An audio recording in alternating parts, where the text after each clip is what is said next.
Bonjour les amis, ouh là là, ça devient méchant le débat politique, ça devient plus du tout courtois, ça devient plus du tout respectueux, surtout depuis le 7 octobre et donc depuis l'attaque des islamistes du Hamas en Israël et les conséquences que ça a en France. Alors en France, évidemment, vous avez toute la gauche, vous avez toute l'extrême gauche, vous avez tous les syndicats, vous avez toutes les associations qui traitent Israël d'assassin, qui parlent de crimes de guerre, qui parlent de génocide, qui veulent traîner Bibi Netanyahou à la haie et qui disent que les Juifs, ils se comportent comme les nazis. Je résume à peine ce qu'est la position de la gauche. Et puis alors là, j'avoue que j'ai regardé avec des grands yeux sur Radio J, et donc une émission animée par Frédéric Aziza, qui entre nous est pas du tout un mec sympa, c'est pas un mec que j'aime,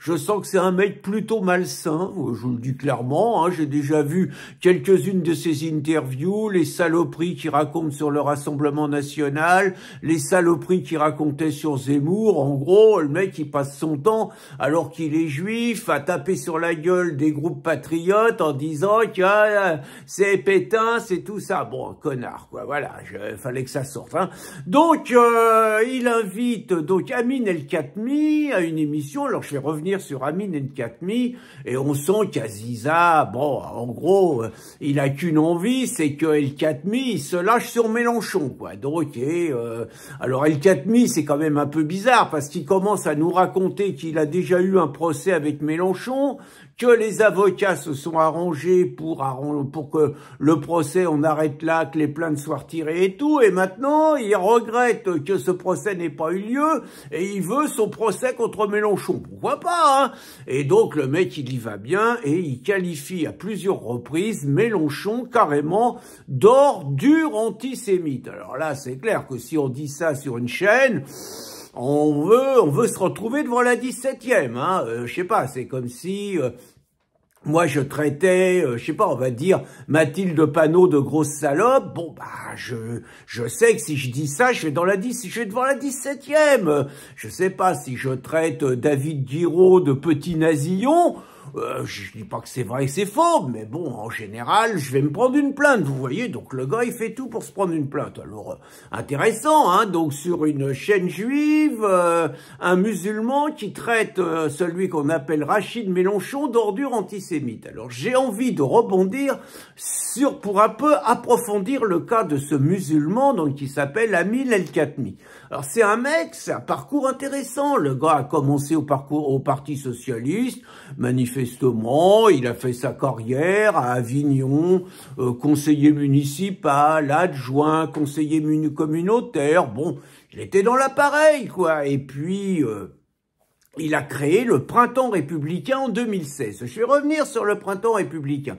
Mais le gars avait un discours apparemment qui était donné en exemple pour nous dire à nous, regardez, vous dites on peut pas être musulman et républicain, vous dites qu'on peut pas être musulman et français, vous dites qu'on peut pas être musulman et laïque. Regardez ce Amin El-Khatmi, il coche toutes les cases, il parle de son amour de la France, il parle de la République, il condamne les islamistes et tout, alors que vous avez pas honte, non? Bah oui, mais il était pas si clair que ça, le Amin, parce que malgré tout, il défendait le voile des accompagnatrices scolaires, il défendait le voile à l'université, naturellement, il tapait contre l'extrême droite raciste et tout, et il faisait surtout la différence entre l'islam et l'islamisme.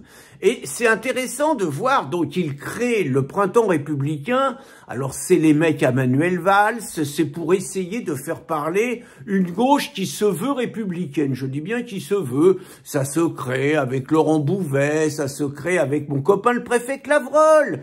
Clavreul, le mec qui m'a collé un procès et qui voulait me piquer 40 000 €. C'est lui qui a créé le Printemps républicain. C'est ces mecs de gauche qui se prétendaient laïcs et républicains, mais qui en même temps passaient leur temps à nous taper dessus à nous et qui menaient une bataille, certes parfois courageuse, contre la gauche communautariste, contre la gauche islamiste, contre la gauche qui manifestait avec les Meuse en novembre 2019. Bon, c'était pas trop mal, mais c'était ambigu, ils allaient pas au bout, je vous dis, ils faisaient le coup d'islamisme, évidemment, le coup de 95% des musulmans, ils sont laïcs, enfin bon, je voyais, genre de mec qui nous faisait perdre du temps, quoi, tout simplement, hein.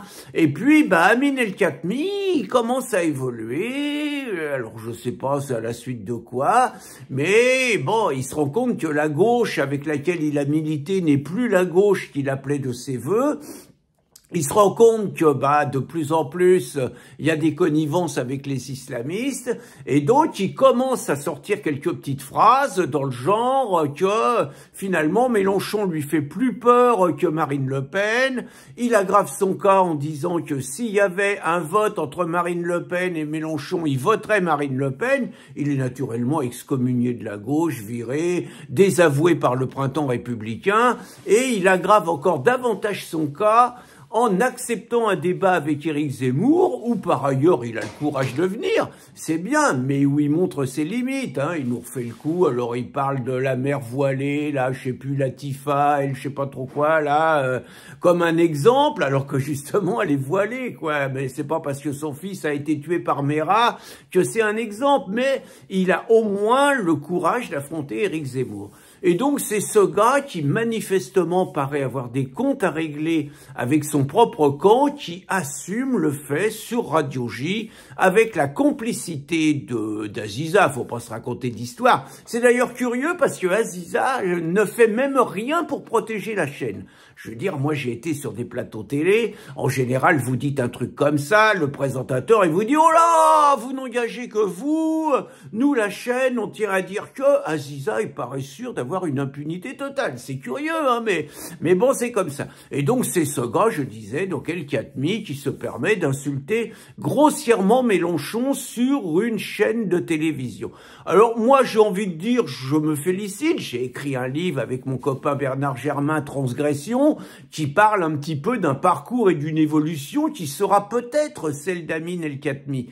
Mais j'ai envie de dire, Amin, je finirai là-dessus, je veux dire, quitte à franchir le pas, va au bout, dis-nous que l'islam est incompatible avec la France, dis-nous que l'islam est incompatible avec l'égalité homme-femme, dis-nous que l'islam est incompatible avec la laïcité, et surtout, explique-nous que, alors que tout le monde dit que les musulmans vont être majoritaires en France d'ici 20 ou 30 ans si les choses continuent en l'état, ose nous parler de remigration, parle des valeurs charnelles de la France, et enfin un discours de vérité sur l'islam. À partir de ce moment-là, nous aurons une certaine confiance et nous croirons quelque part en l'honnêteté de ton évolution, et je doute pas que ça va venir, mais il faut encore faire un effort, Admin.